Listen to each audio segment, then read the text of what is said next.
That was another great set. Thank you. Thank you very much. Welcome. What kind of motivates you as a writer, as a songwriter? What is it that gets you writing? My music is all dedicated to one thing, which is awakening compassion.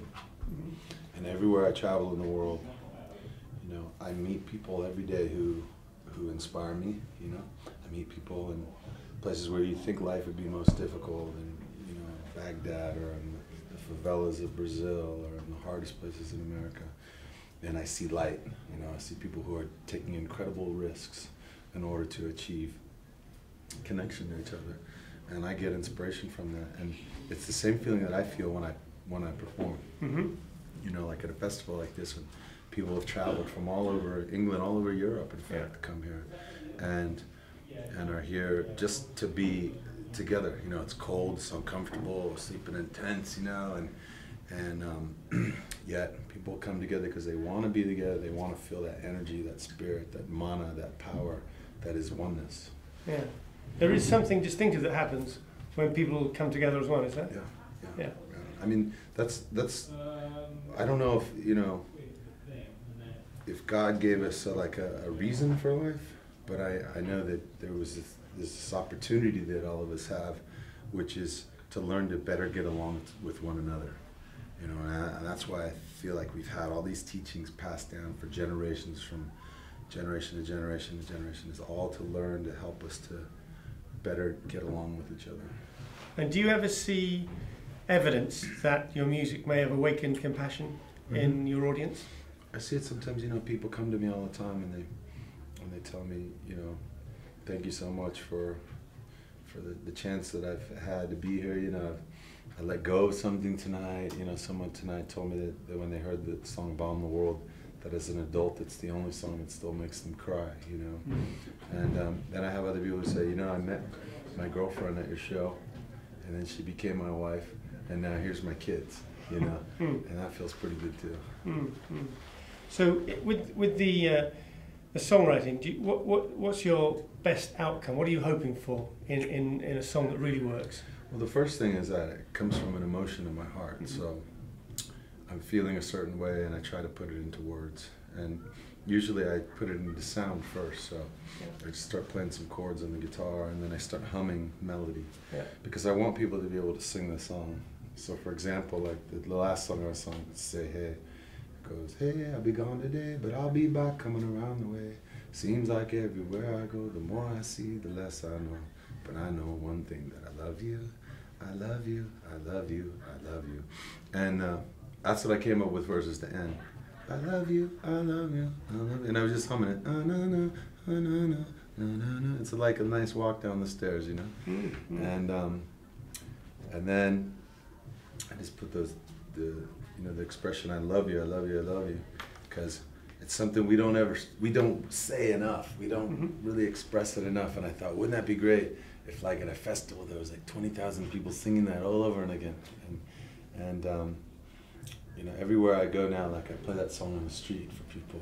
It's the same reaction. It doesn't matter what country it is or what language they speak. Everybody knows a few words. They know what "I love you" means. They know what radio means. And so one last question. You're not a conventional kind of institutional believer, that kind of thing, but the sense of hope and promise is rooted in your music, the sense of love and compassion, which are ancient religious ideas and central truths of most faiths. Can you say a little bit about that?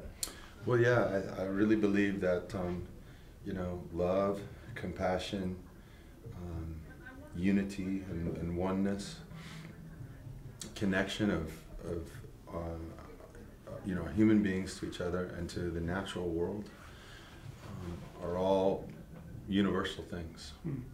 And all of us come to it from different angles. Some of us are born into it from one faith, and if you're born in another country, you're born into it from another faith. But really, we're all focused on that same thing of what I believe is finding that oneness or that universal truth. And music is one way to find that oneness. Definitely. Beyond language, beyond doctrine, beyond... Music, and the other thing is kindness, and the final thing is food. It brings us all together. Music, kindness and food. Music, kindness and food. Do you know there's a woman speaking here this weekend called Sarah Miles from San Francisco. Oh, wow. And she was an atheist all her life. And she had a dramatic religious conversion at a Eucharistic service, you know, at the communion. Yeah. And the whole outcome of that has been starting food pantries in San Francisco. Wow. Because she realised that food is an essential religious metaphor. Yeah. Because without food, we're not here. Giving, you know, and that's something it's kind of been my word for the year, you know. I mean, I don't really ever make New Year's resolutions, but this year my word has been giving.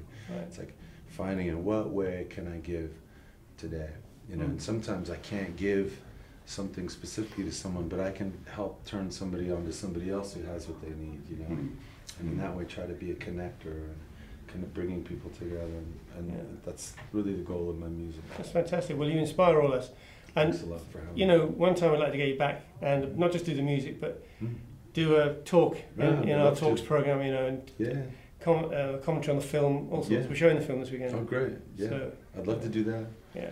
And you know, today I was out walking around and just listening, and it's really nice to just see the diversity of expression that is taking place here. Because I have, you know, when I first heard about the festival, like this immediate prejudice came into my mind of what a Christian festival could be, you know.